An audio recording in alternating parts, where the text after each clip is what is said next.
Om Namah Shivaya. So today we have a very long title for the morning satsang. It's too early for me to even remember it, so Swami Shambhudevananda will announce what is our topic. Cultivating a positive mindset, harnessing optimism in your daily life. Very good, thank you. So I will base my talk on a message of Swami Shivananda from the Sivananda Upanishad, in which Swami Shivananda contrasts or compares the Western culture versus the Eastern or the yogic culture, the Western view of life and the outlook on what is the goal of life versus the yogic one. And when we have a certain goal, in order to start to go towards the goal, we have to have some kind of faith that we can reach the goal, we can achieve that goal. And this kind of faith can create a sense of optimism in our mind.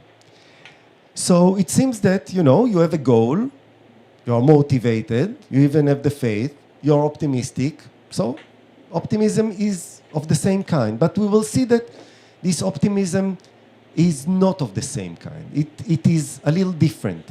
And the journey through this, with this optimism and through this optimism looks a little different, tastes a little different, and leads to different goals. So what I wrote here is the central paradox is why does one form of optimism create pressure while the other kind of optimism creates peace. Of course, the yogic one is the more peaceful one. And the idea is that if perfection, because,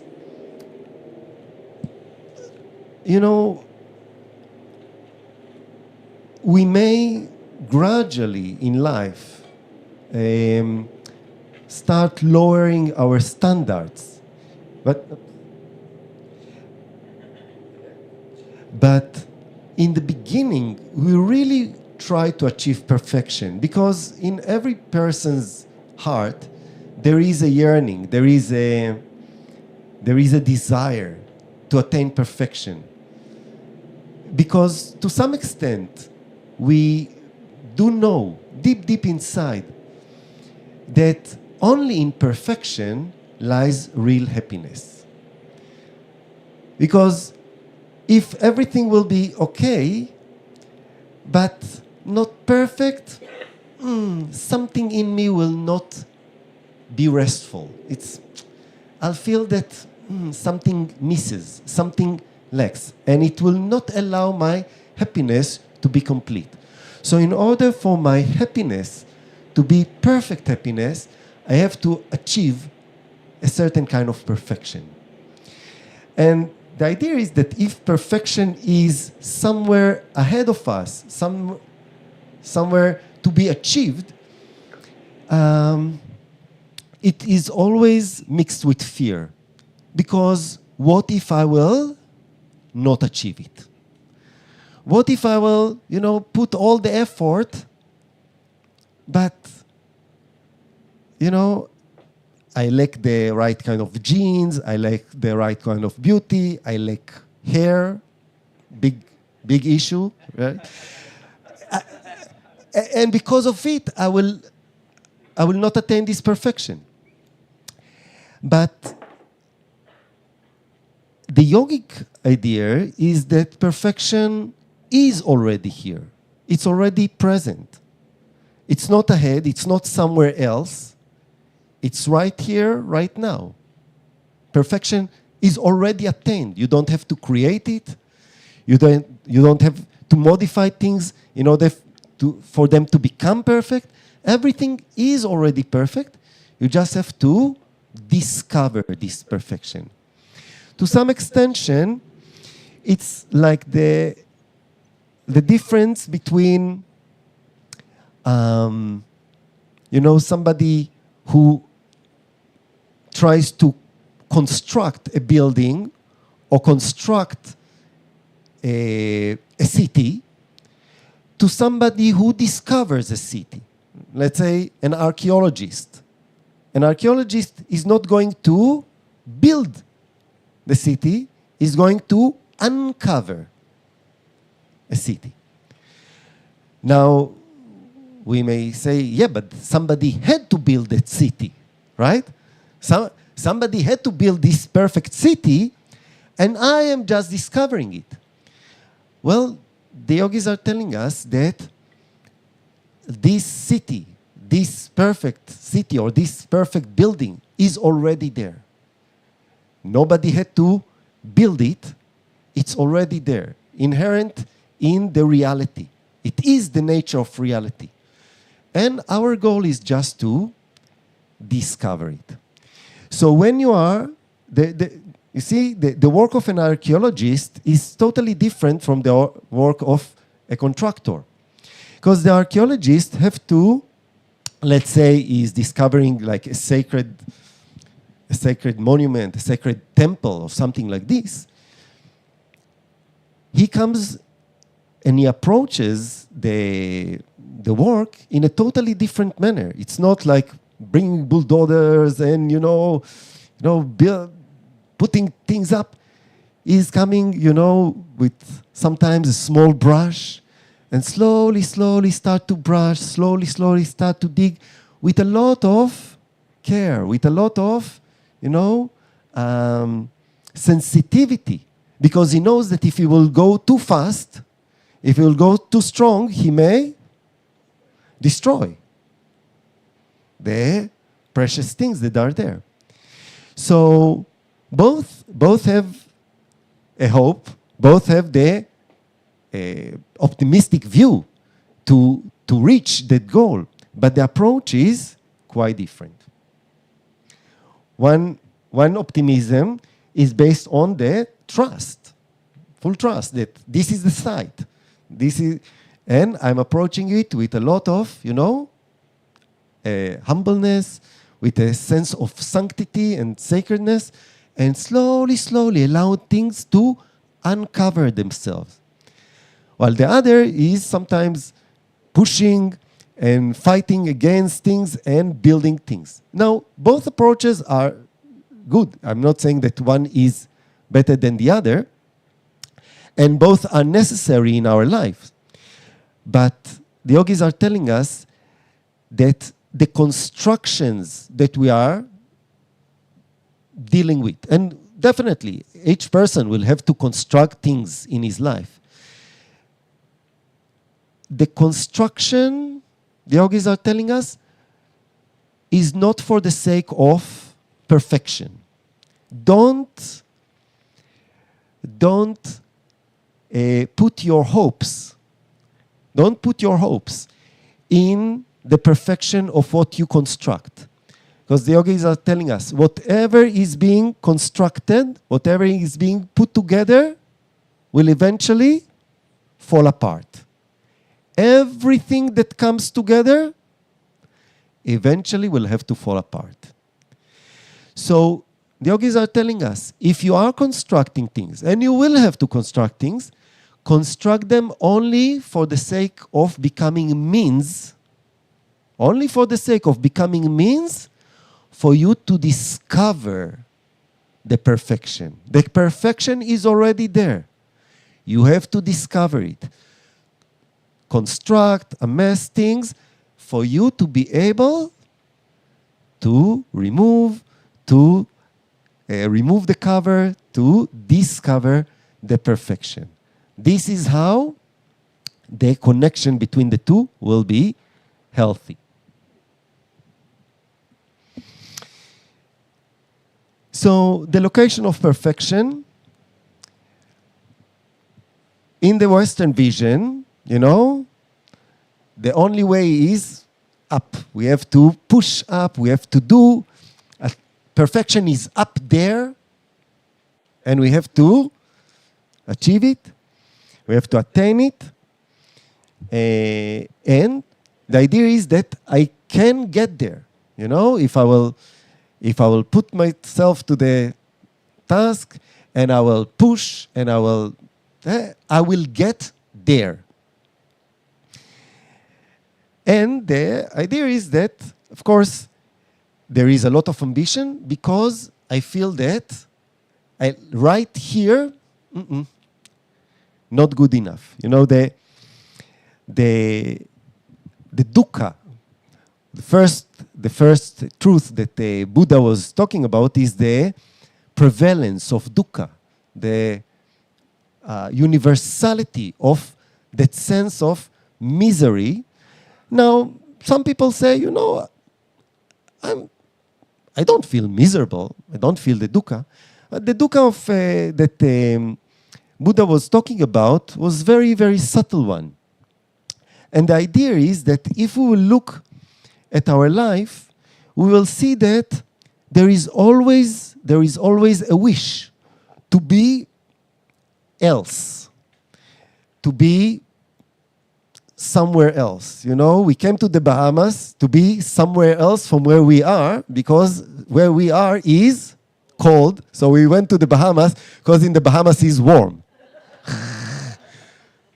Oh my God, this is like somebody really fooled us. This is not the Bahamas. This is not how it looks in the website, like sunny and nice and like, what is this? So there is always a wish to be somewhere else. You see, even if you are in the ashram, in a tent, we wish to be in a tent hut. If we are in a tent hut, we wish to be in a room. If we are in a room, we want to be in a room with a view. If we are in a room with a view, we want to be in the upper floor.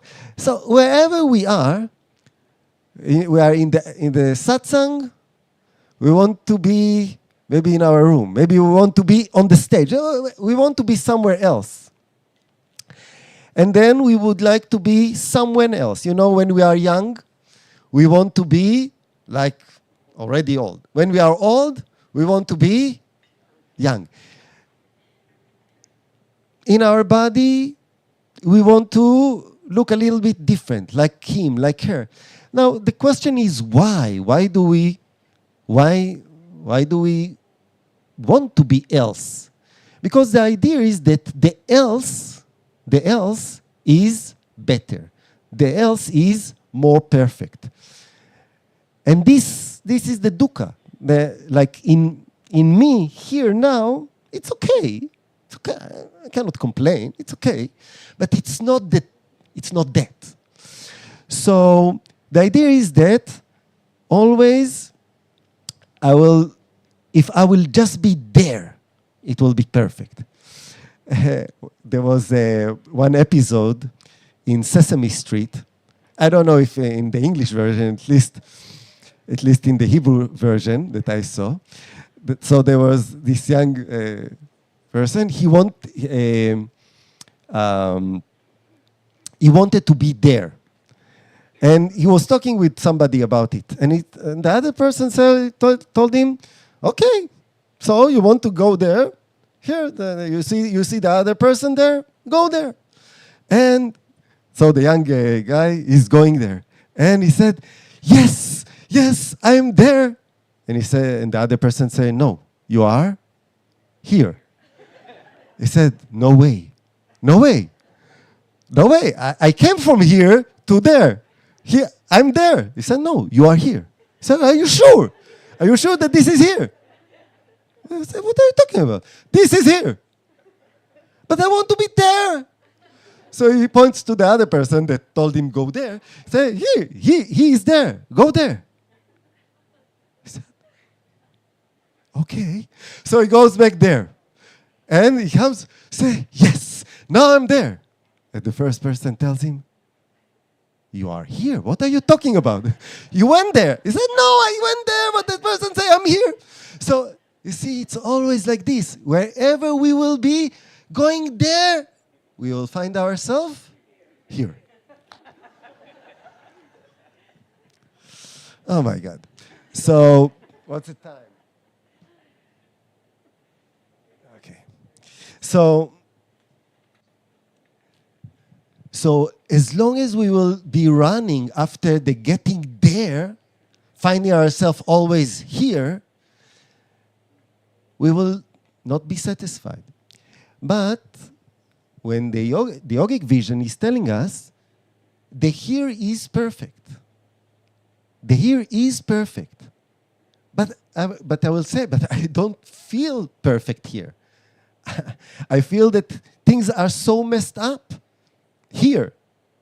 I want to go there. The yogis will tell us, no, no, no, no, no.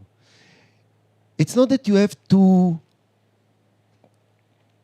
change or disrupt the here. You just have to change your vision. You have to discover. You don't have to. You see, we are always moving horizontally, moving there. But the yogis are telling us, you don't have to go anywhere. You have to stay here. But you have to dig in. Right here, dig in. Start to take the covers. Take the covers of your vision. The covers are not outer. The covers are of our vision. There is something that blocks our vision. And we have to uncover our vision. And when our vision opens, we discover the perfection right here.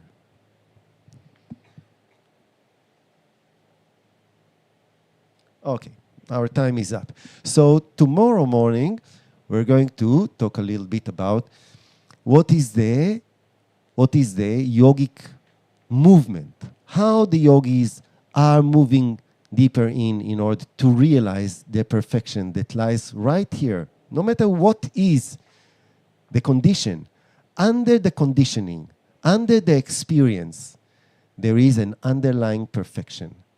As long as we are moving horizontally on all sides, trying to find another perfect experience, as long as we are running after the perfect experience, the yogis are calling us bhogis. Those who are running after the experience, running here, running there, running towards or running after experiences or running away from experiences. But we are always on the run, never resting, totally unpeaceful. Because I cannot be at peace. I have to run to attain it. Or I cannot be at peace. I'm running for my life away from that experience. So the experience is the most important thing, and we are just managed by the experience, either running after it or running away from it. But when the yogic idea is heat and cold, pleasure and pain, victory, defeat, censure, praise, no matter what is the nature of the experience, don't let the experience manage you. Stay still. Stop running. Learn to sit. Dig deep into the experience, no matter what it is. Pleasure, dig deep into it. Pain, dig deep into it. You'll find behind it the perfection, which is who you are. You are the perfection behind the experience. Now, we are not talking about you are as an experience. I experiencing myself. I'm pinching myself. This is not it. Even behind the experience of the self-image, the persona, the felt I, there is the I, which is the perfection. This makes you, when you stop running and you stop digging, you are moving from being a bhogi to becoming a yogi. Om Tat Sat.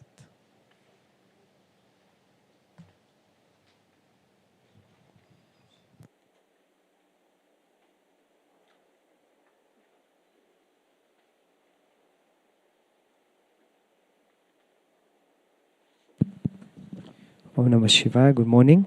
So we'll review the schedule for the rest of the day. At 8 o'clock, we'll have the yoga classes. And for the guests, we'll have our intermediate class on the Bay platform and our beginner's class on the Bay West platform. TTCs will be here. 8:05, we have the study of the Brahma Sutras with Swami Shambhudevananda Giri in the Sivananda Hall. 9:45 the brunch, 11 o'clock the ashram welcome and history tour, leaving from reception. We are also continuing the Yoga Nidra teachers training course in the